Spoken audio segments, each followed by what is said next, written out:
Apabila kami telah selesai membacakannya, maka ikutilah bacaan itu. Apakah konsep ini juga berlaku di kitabnya orang Kristen? Tidak. Boro-boro, jangan mimpi.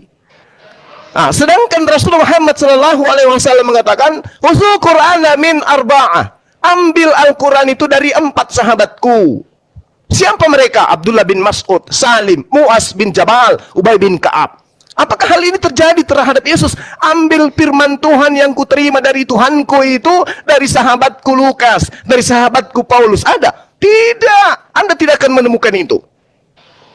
Sedangkan baginda Rasulullah Muhammad SAW mengatakan, khairukum man ta'allama al-Quran wa 'allamahu. Yang paling baik, yang paling mulia, yang paling baik, indah, dan apapun itu dalam internal Islam adalah mereka yang mempelajari Al-Quran lalu kemudian mengajarkannya. Untuk itulah kemudian Al-Quran itu secara talaki jelas. Nah, itu yang perlu dipahami. Nah, sekarang sedikit lagi, 1 menit. Ketika kita berbicara mengenai perjanjian baru, para ahli mengatakan bahwasanya ketika ada penyusunan daripada perjanjian baru ini, tidak ada satu poin yang bisa dijadikan sebagai sandaran valid bahwa itu berasal dari Yesus. Itu dulu poinnya. Kalau sudah kayak begitu, hancur sudah. Kenapa? Di dalam salinan kitab mereka, di situ dikatakan Yesus berkata, segala firman yang engkau berikan kepadaku telah aku sampaikan kepada mereka. Ini tamparan. Artinya Yesus kudu wajib mendudukkan para murid di hadapannya, menyuapin apa yang diterima itu kepada muridnya, lalu muridnya menyampaikan dan menyampaikan kepada percetakan. Tapi apakah itu terjadi? Tidak. Nah, inilah celakanya. Kalau ada kitab yang disusun berdasarkan manuskrip saja, tapi perkamen yang ada itu tidak meliputi apa yang menjadi tolak ukur kebenaran sebagai penyampai wahyu. Nah, jadi sekali lagi saya katakan, teman-teman sekalian, bahwasanya pertama kali kitabnya teman-teman Kristen itu muncul di percetakan Jerman itu pada abad ke-15. Itu pun yang kita terima hanya fragmen tertua yang mengandung salinan Bible Yohanes. Demikian sementara. Silakan adik-adik sekalian. Iya, saya pikir iya. Ini menyambung yang kemarin waktu Pastor Joshua Teu ngomong, mereka itu nggak perlu kritik teks seperti bahasa Ibrani dan yang lain, cukup terjemahan LAI aja sudah cukup katanya. Itu gimana, Pak? Itu blunder besar dan perlu di blender itu. Blunder yang perlu di blender. Itu kesalahan. Ini ada nanti mungkin bisa ditanggapi sama Uni Rifa. Tapi saya sapa dulu si Hotang ya. Nanti yang Kristen, teman-teman Kristen, siapapun Anda, nanti saya akan turunkan mungkin Bang Hala Kampung dan Bang Samuel. Kalau Anda Kristen, saya persilakan naik. Minta permintaan biar diskusi kita lebih hidup dan dari 2 sisi, tidak cuma 1 sisi. Oke, silakan si Hotang dulu, baru nanti ke Uni Rifa. Saya sapa dulu. Selamat siang mungkin ya. Selamat siang, Bang. Oke. Nanti kita diskusi soal seputar ini ya. Saya ke Uni Rifa, habis itu saya minta tanggapan si Hotang seputar yang kami sampaikan ini. Apakah fitnah? Apakah cuman pemanis bibir, tidak ada artinya bagi teman Kristen? Nah, saya mau dengar dari si Hotang. Silakan Uni, kasih tanggapannya sedikit tentang pernyataan dari Joshua siapa tuh? Joshua Teu. Ya. Assalamualaikum warahmatullahi wabarakatuh. Pertama, saya sangat senang dengan pembahasan critical text karena ini jauh sangat konkret. Bahasan ini tuh sulit untuk dibantah. Polemik-polemik yang diajukan biasanya adalah polemik yang memang benar-benar akademis gitu.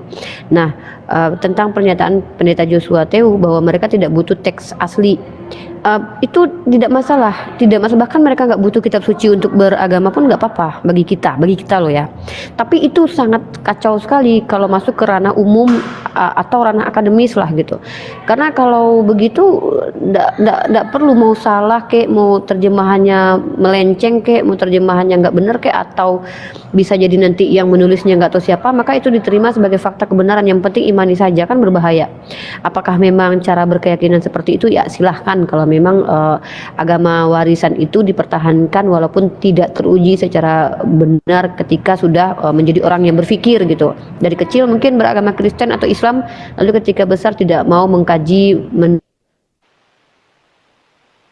menelusuri, menerima begitu saja, ya silahkan kalau cara berkeyakinan seperti itu. Kita ke topik critical text atau bagaimana kitab suci. Nah di sini yang selalu kita umat Islam selalu tuntut dari teman-teman Kristen itu standar atau parameter kebenaran memvalidasi kitab suci kalian itu seperti apa keilmuannya. Kalau kita bicara tentang eksegesis, itu adalah bagaimana cara memahaminya. Yang kita minta atau tuntut adalah keilmuan memvalidasi bahwa apa yang kalian pegang itu benar-benar dari Tuhan semesta alam, bukan dari karangan manusia. Karena kita tahu proses penulisan Bible ini dari 50 ya, tahun 50 sampai ke 100 ya, dianggap begitu ya, walaupun itu masih bisa dugaan, tidak absolut kebenarannya gitu ya. Dan pengumpulannya itu, collectingnya itu sekitar dari tahun 100 sampai 200 setelah kenaikan Isa gitu kan. Dan di tahun 200, 300 sampai 400 itu baru melengkapkan. Itu jarak yang sangat jauh sekali gitu. Dan kita tahu pada masa-masa gereja mula-mula itu berseliweran tulisan-tulisan yang dianggap apokrif atau yang disembunyikan. Nah, kemudian kita tahu bahwa bagaimana Bible ini terkanun ya, sebenarnya saya sudah agak jauh ya, karena Bang Zuma lebih dasar membahas tentang apakah Bible ini firman Tuhan atau tidak, atau tervalidasi sebagai fakta kebenaran atau informasi yang bisa diambil dipercayai. Tapi saya lebih ke pemilahan bahwa yang mengumpulkan atau mengkanunkan ini punya kapasitas apa dalam mengkanun, menyatakan bahwa ini firman Tuhan atau tidak. Karena 4 Injil kanonik ini tuh sudah diikat oleh pernyataan Irenaeus, di mana dia mengatakan adalah tidak mungkin jumlah Injil dapat lebih banyak atau lebih sedikit dari yang ada, sebab ada 4 penjuru bumi di mana kita hidup dan ada 4 mata angin utama. Sementara kita tahu bahwa bagaimana mungkin seorang Irenaeus mampu membatasi informasi yang notabene dikatakan sebagai pernyataan Tuhan gitu, hanya karena penjurunya ada 4. Jadi ya mau nggak mau, terima nggak terima, doktrin Kristen itu harus tidak boleh menerima informasi apapun di luar ini gitu loh. Makanya ada perdebatan tentang bahwa ini tuh kitab dari Tuhan atau tidak, yang disebut dengan ada antilogomena gitu, antilogomena gitu, antilogomena gitu, istilah-istilah dalam istilah Yunani yang mana merujuk pada naskah-naskah yang tertulis itu diperdebatkan gitu. Antilegomena gitulah. Coba di cross check deh itu apa maknanya, bahwa Eusebius itu yang beliau ini berasal dari Kaisarea. Aku sulit Bang Zuma sama Ustaz Alwan menyebutkan istilah-istilah yang gak lazim bagi lidah kita gitu kan. Nah, jadi si Eusebius ini dia menggunakan istilah ini, antilegomena ini, untuk naskah-naskah yang diperdebatkan gitu. Artinya di sini bahwa nggak perlu sampai ke kita polemik ini sudah ada di internal mereka gitu loh. Susit, Bang Moto ketawa dia. Bukan sulit maksudnya. Jadi ketika teman-teman Kristen membawa ajaran ini sebagai fakta kebenaran ke kita, itu belum rampung. Ibarat kata masakan yang belum jadi kalian tawarkan ke kita masih mentah gitu. Karena dari kalangan kalian sendiri tuh banyak sekali yang diperdebatkan atau dipertentangkan teks-teks gitu. Seperti yang Bang Zuma katakan tadi, bahwa teks Mesora itu kapan adanya, kemudian Septuaginta itu siapa yang menerjemahkannya. Pertanyaan-pertanyaan ini kan muncul dalam ranah akademis. Nah, kalau Islam itu kita bisa mempertanggungjawabkannya, keilmuannya itu secara Islam itu ya, Al-Quran itu, memvalidasi Al-Quran itu diikat dengan sebuah ilmu yang disebut dengan ulumul Quran, di mana dalam ilmu itu akan dijabarkan detail bagaimana cara pembuktian bahwa Al-Quran ini benar-benar firman Allah. Nah, itu disebut dengan ulumul Quran. Nah, itu materinya tuh bisa tuh sampai berapa SKS itu. Saya kemarin 2 SKS itu ambil itu. Kalau nggak salah ya, saya ingat saya beberapa bulan yang lalu. Jadi ulumul hadis, itu bagaimana cara memvalidasi bahwa hadis ini bukan berasal dari pendusta, penipu. Makanya kita penting profil dari orang-orang yang menyampaikan informasi, itu yang disebut dengan sanad. Mungkin agak panjang ya. Intinya kita menuntut mengkritisi ini untuk teman-teman Kristen bisa menjabarkan bagaimana sih secara akademis kita tahu bahwa Bible ini benar-benar firman dari Tuhan seperti yang kalian imani. Tapi kalau kalian bilang imani saja, ya sudah selesai diskusi gitu. Mungkin itu dari saya, Ustadz Alwan, Bang Zuma, dan teman-teman yang lain. Terima kasih. Oke, baik, terima kasih. Bang Samuel, mungkin saya bisa turunkan dulu atau mau sampaikan sedikit dulu sebelum saya turunkan, supaya saya siapkan satu lagi kursi buat teman kita Kristen ya. Bang Samuel. Ya enggak apa-apa, diturunkan aja enggak apa-apa, Ustaz. Terima kasih banyak, Ustaz. Iya, Saya mohon cuma maaf terima ya. aja. Siap, jazakumullah khairul jaza. Bentar. Oh, iya. Ya. Bentar.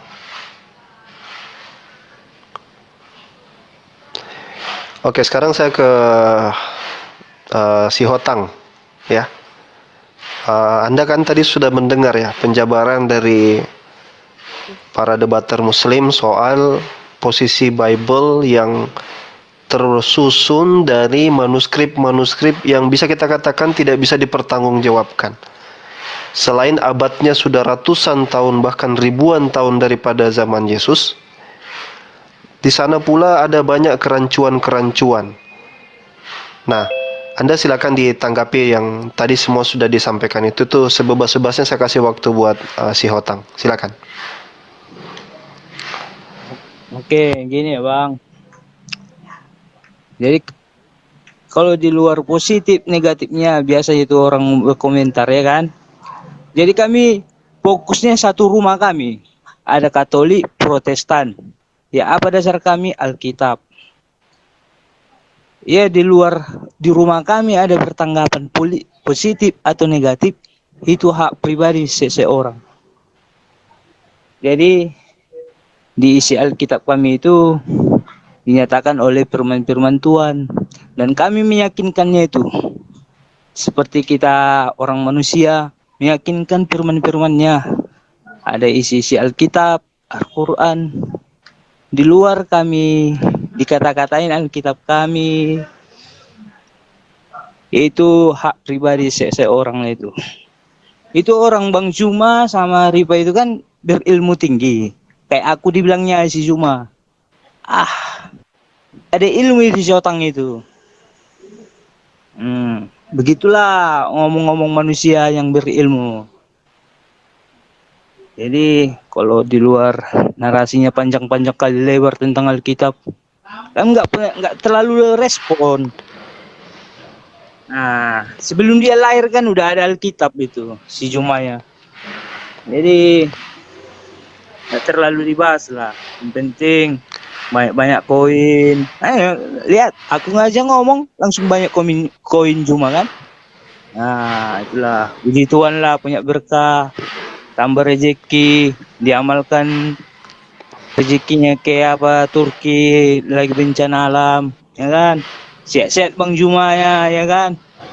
Kalau nggak perlu lah keimanan orang kan, keimanan orang. Ya kami beribadah setiap hari Minggu, patokan kami Alkitab. Nggak perlu lah panjang-panjang kali lebar. Kalau mau dibantahnya secara internasional dia membantah, jangan di TikTok. Nah, itu aja Bang.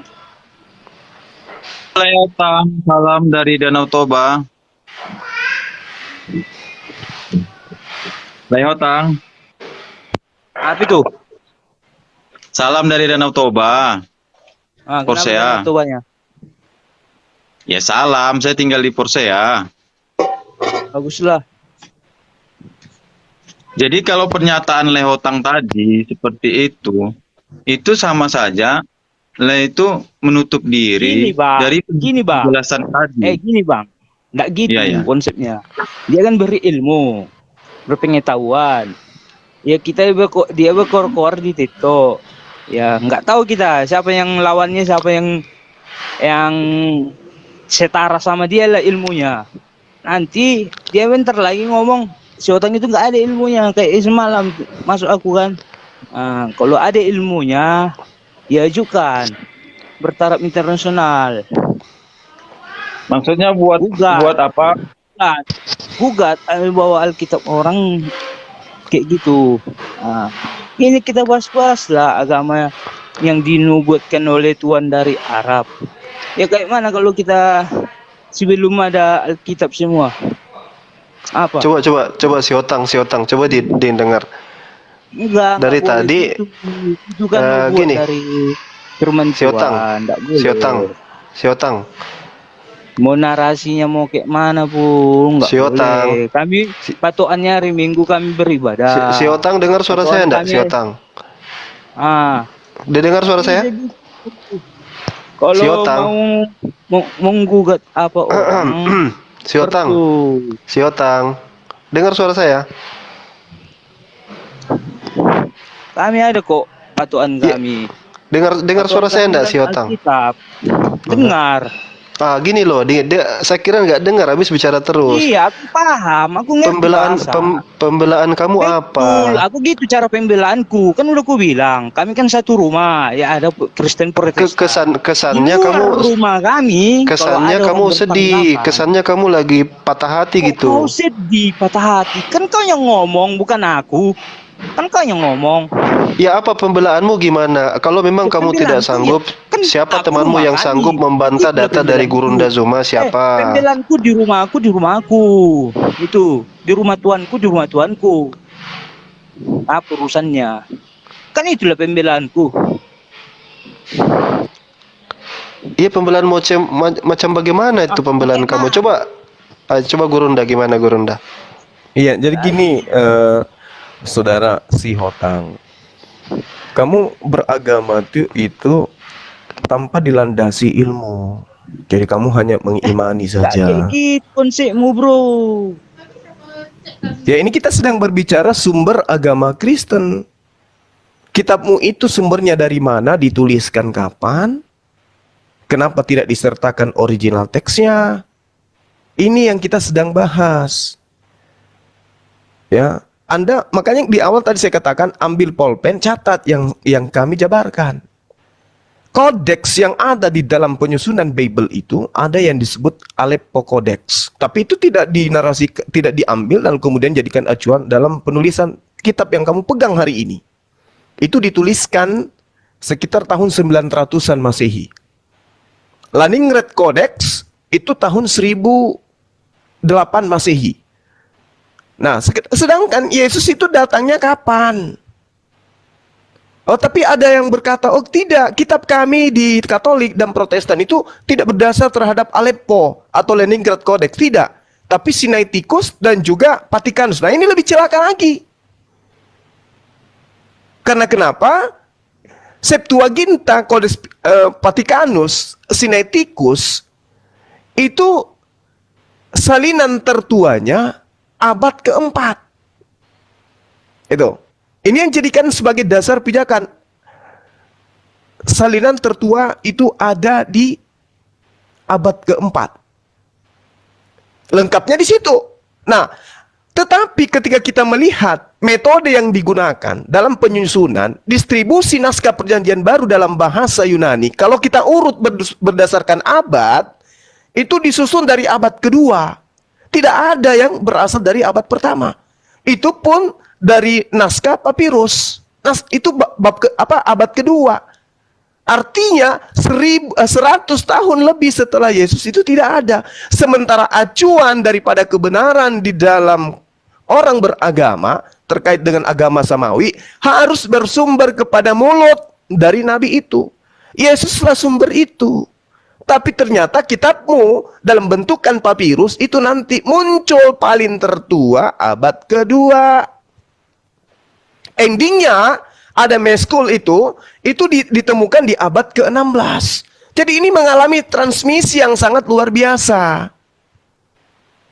Sementara kami Al-Quran disampaikan oleh Rasulullah, dihafalkan pada masa Rasulullah, di hadapan Rasulullah, dituliskan pada masa Rasulullah dan di hadapan Rasulullah.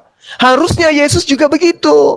Kalau Kristen itu asalnya dari Yesus, maka Yesus akan mendapatkan sahabat-sahabatnya menerima firman, melafalkan firman, menghafalkan firman, menuliskan firman yang diterima. Ingat, di dalam informasi yang tertulis di abad ke-10, ya, di abad ke-10 yang kemudian dituliskan dalam Bible Yohanes, di situ dia menuliskan, Yesus berkata, segala firman yang engkau berikan kepadaku telah aku sampaikan kepada mereka.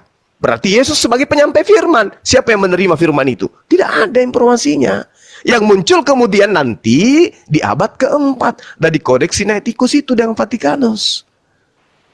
Jadi memang materi ini berat. Makanya kita tidak pernah melihat ada orang Kristen yang monolog membahas manuskrip kita mereka. Nggak ada. Sebisa mungkin kalau bisa ada umat Islam yang membahas manuskrip Bible, mereka pindah ke Mars. Saking tidak maunya mendengarkan materi itu. Karena dia tahu semakin tinggi keilmuan seseorang terhadap kajian naskah-naskah kuno Bible, mereka akan tahu bahwa kitab kita itu tidak bersumber dari Tuhan. Mereka pasti tahu. Nah ini yang perlu saudara-saudara Sihotang pahami. Bukan kita ini mau merendahkan, tidak. Ini kita berbicara mengenai fakta kebenaran. Sampai kapan kemudian kalian ingin hidup di dalam kebenaran semu? Kitab kalian itu tidak ditahu asal usulnya. Nah sekarang kemudian ketika ada cerminan yang kemudian dikatakan akan direvisi tahun 2023, dasar pijakannya untuk menentukan revisi itu benar daripada yang akan direvisi itu apa? Hayo, tidak ada. Apa dasarnya?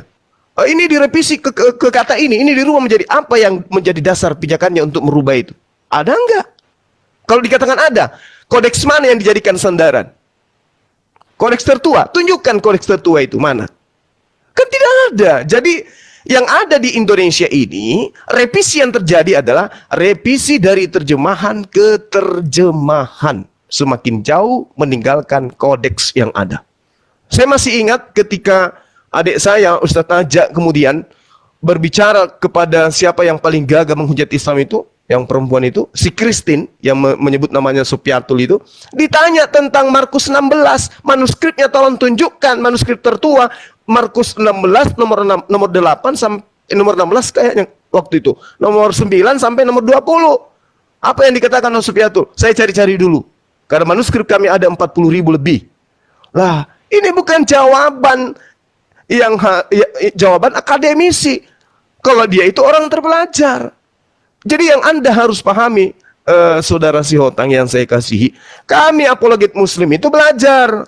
Hanya saja mungkin Anda terheran-heran, loh kok ini selama ini Bang Subang nggak pernah membahas tentang manuskrip. Karena saya setarakan dengan lawan debat saya. Coba kalau Bambang Pamungkas, Bambang Nursena mau turun tangan berdebat dengan kita.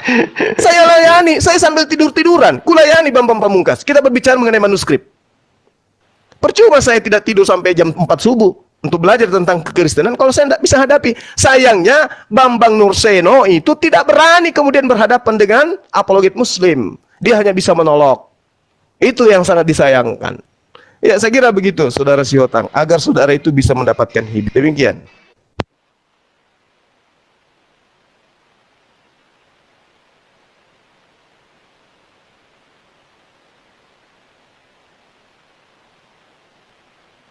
Leotang.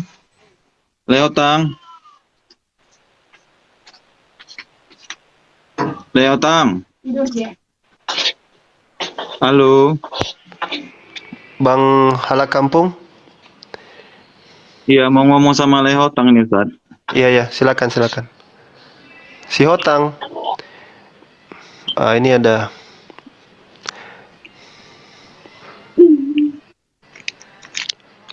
Saya terima dulu Brother Zia sebentar ya.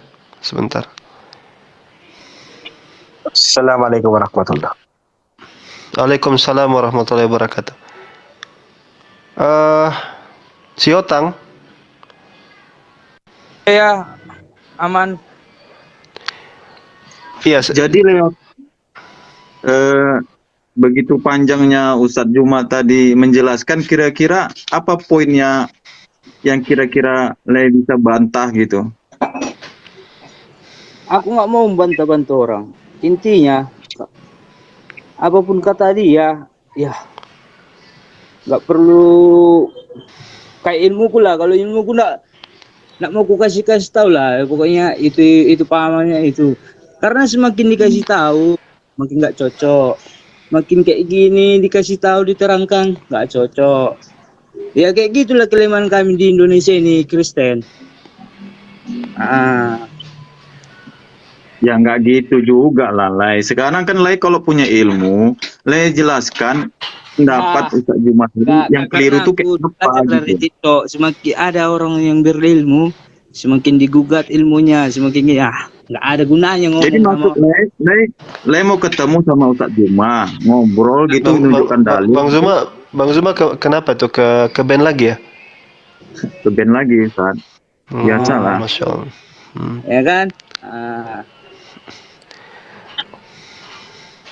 Jadi tidak ada pembelaan sama sekali, dijelaskan juga tidak ada pembelaan. Artinya dengan kata lain, kamu harus menerima. Gini Bang. Kita kan berbicara agama nubuat yang diturunkan Tuhan di tanah Arab.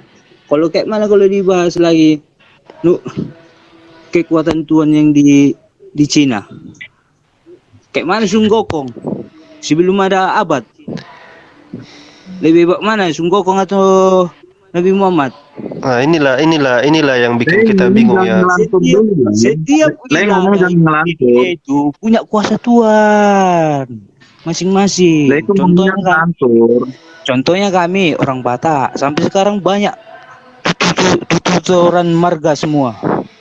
Itu kuasa Tuhan semua itu. Jadi nggak perlulah apa yang diterakan di Alkitab kami itu suatu firman Tuhan bagi kami umat Kristen.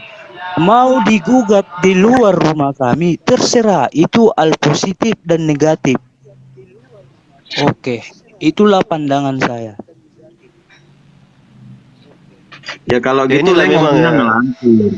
Iya, memang kita mungkin putus asa ya nyari teman diskusi, teman berdialog yang paling tidak ketika bahas ini tuh nyambung begitu.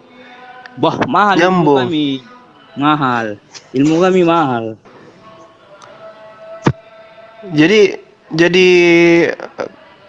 memang ini tema yang cukup berat. Memang saya sadari ini tema yang cukup berat. Sadari kan? Dan saya menghimbau yang nonton ini ada tidak secuil. Saya nggak mau bilang satu, secuil yang bisa diskusi dengan kami soal ini gitu. Minimal kalian berdiri di depan kami, bantah segala pernyataan yang baru kami sampaikan gitu.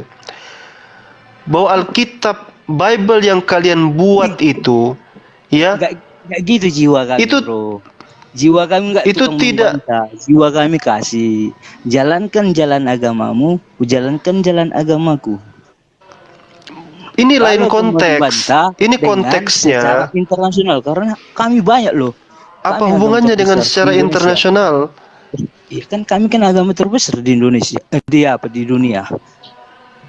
Ya dibilang Alkitab kami palsu secara teks, itu udah ngomong.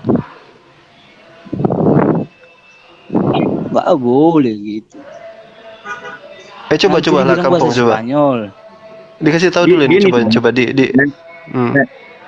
Kalau pernyataan Lek tadi tentang Sunggokong, tentang suku Batak dengan marganya, itu bukan masalah kuasa Tuhan. Contohnya Lek bilang, Lek Apa? marga Siotang. Apa? Lek marga Siotang. Loh kok ngaruh? Lek marga Siotang, orang Batak beragama Kristen. Yang lain ada orang Batak beragama Islam. Jadi Tuhan yang mana? Tuhan yang mana? Tuhan orang Kristen atau Tuhan orang Islam? Udah lain. Pola pikirmu kayak gitu. Loh kok pola Beda. pikir? Masa kau bilang nggak ada kuasanya? Ya maksudnya Tuhan yang mana? Tuhannya orang Kristen atau Tuhannya orang Islam? Masalah margani tadi. Itu kan secara faktor kau buat. Secara faktornya gini, ada agama ini, ada agama itu. Enggak begitu. Tuhan itu enggak tahu kita aku tanya kau, berapa sifat Tuhan? Enggak tahu kau kan? Aku pun enggak tahu. Tuhan siapa? Kau pun ada di dunia ini 7 rupamu. Itulah kuasa Tuhan.